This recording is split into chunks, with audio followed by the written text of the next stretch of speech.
अस्सलामु अलैकुम वरहमतुल्लाहि वबरकातुहू। दोस्तों, अगर आप लोग आमिलों के पास, बाबाओं के पास, बैठकों पर जाकर और जिनके ऊपर सवारी आती है उनके ऊपर जाकर थक गए हैं और आप मुसीबत परेशानी से निकल नहीं पा रहे हैं, तो ये वीडियो आपके लिए है। इस वीडियो को आप एंड तक देखें तो जो भी परेशानी में, बंदिश में, जादू में, जिन्नात में या बुरी नेगेटिविटी में आप मुब्तला है तो वो ख़त्म हो जाएगी। आपको किसी के पास जाने की ज़रूरत नहीं है। ये इतना पावरफुल अमल है, आपको सच्चे अकीदे से, सच्ची नीयत से ये अमल करना है। आप जैसे ही ये अमल करेंगे सारी बंदिशें ख़त्म हो जाएंगी। अमल ये है कि आपको जो अमल है, इस अमल को 111 मरतबा पढ़ना है।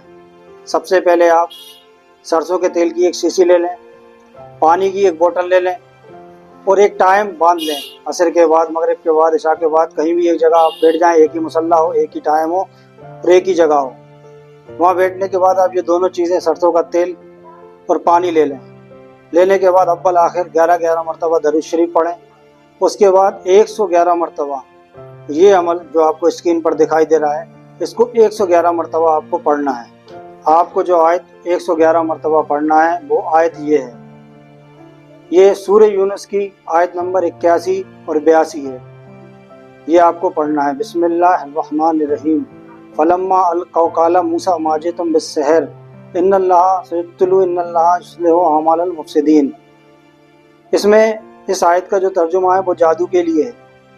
जब मूसा अलैहिस्सलाम के सामने फ़िरौन ने बहुत सारे जादूगरों को पेश किया, एक बहुत बड़ा मैदान में मुकाबला हुआ जादूगरों का और मूसा अलैहिस्सलाम का, तब उन जादूगरों ने चिंदियाँ ली, वो कुछ चीज़ें ली, उसको फेंका तो वो सांप बन गए और उनने जादू मूसा अलैहिस्सलाम को और आवाम को दिखाया। मूसा अलैहिस्सलाम ने अल्लाह के हुक्म से जो डंडा उनके हाथ में असा था वो फेंका तो एक बहुत बड़ा सांप बन गया। जब वो सांप बना तो उन छोटे सांपों को वो निगल गया। तो उसी आयत का ये तर्जुमा है।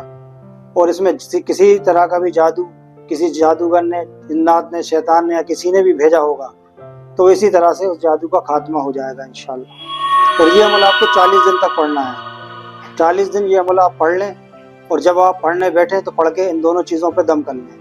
दम करने के बाद जब आप पढ़ेंगे, दम करेंगे तो आपको एक खुजली चलने का एहसास होगा। आपको ऐसा लगेगा कि सिर पे खुजली चल रही है या सीने पे खुजली चल रही है या कंधों पे खुजली चल रही है। जो भी बला आपके ऊपर होगी, जादू होगा तो उसकी खुजली आपको चलेगी या आपको भारीपन आएगा।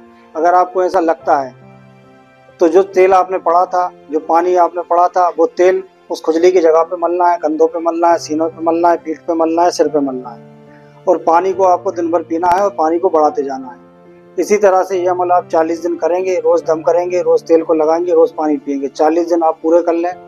पूरे करने के बाद जो आपने पढ़ा है इसका सवाब हुज़ूर सल्लल्लाहु अलैहि वसल्लम को, तमाम बुजुर्गान दीन को और इस आयत के जो भी मुवक्किल हैं इसके मुताबिक उनको आपको हदिया करना है। मिठाई वगैरह लेके बच्चों को बांटना है। तो इस अमल से कैसा ही भी आपके ऊपर जादू हो, अघोरी जादू हो, सिफली जादू हो, नूरी जादू हो, बंगाली जादू हो, कवाला जादू हो, किसी तरह की भी नेगेटिविटी आपके अंदर होगी तो इंशाअल्लाह जड़ से ख़त्म हो जाएगी।